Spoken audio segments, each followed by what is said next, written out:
If Craig Peeples has a legacy, it's performing at the top of his game. I've done it my whole life. I started training when I was 9 years old. I started teaching when I was a teenager. The pictures prove it. Peeples has spent more than 3 decades taking martial arts students to elite levels.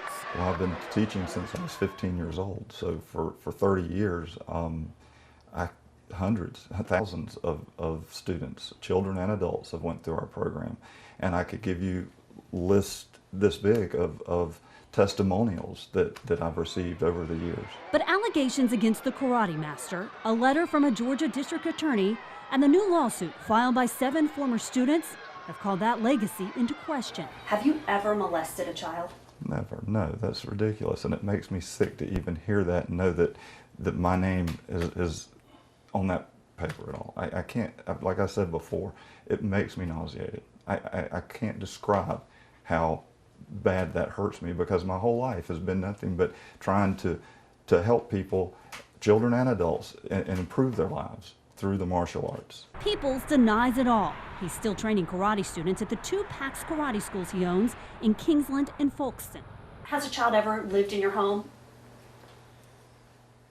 Back when, I guess, some of these allegations supposedly happened, one of the students stayed with me a lot. He had a very rough family life, and he was also a very prominent martial artist, did a lot of the tournaments and stuff, and he did stay with me quite a bit.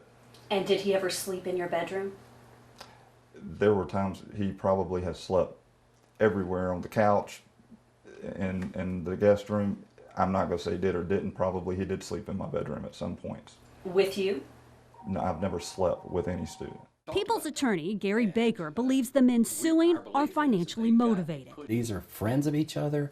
They never told each other. And then later, they all become instructors there at the school. And then each one of them, and we could, if you want to go into depth about each one, but each one of them has had an axe to grind with Craig, either financial or what have you. But each and every one of them had a problem with Craig, unconnected with any type of allegations of sex. Baker calls the accusatory letter sent by District Attorney Jackie Johnson a political stunt. The letter stated while there is sufficient evidence to proceed with criminal charges for acts involving multiple victims, the state would be barred by the applicable statute of limitations. The vast majority of the people have no idea what Craig Peeples is all about. They read some stuff like that in the newspaper. They see a letter that a political prosecutor wrote, and suddenly now he's been convicted in the court of public opinion. And nothing could be more wrong than that. But a new Georgia law, the Hidden Predator Act, has allowed the men to file a civil suit. The lawsuit says Peeples abused the trust bestowed upon him and on hundreds of occasions molested his karate students. It details sleepovers and out-of-town trips and says Peeples told the students not to tell anyone and that his acts of sexual abuse were just something guys do. There are allegations that are not true.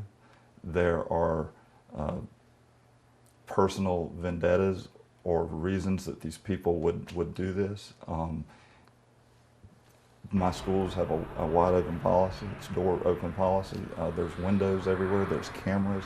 It is impossible for anyone to be abused in any way.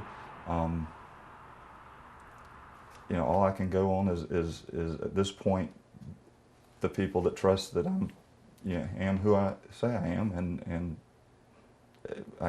they are perfectly safe in our facilities. With a new wave of attention on the allegations, Peeples is now focused on keeping his business afloat and his legacy alive. I don't think that there's anything I could have done different. Looking back, yeah, never putting myself in a position to get close to anybody. I mean, you know, I just want to shut the door and just be a hermit. I mean, when stuff like this comes out, you just don't want to deal with the public.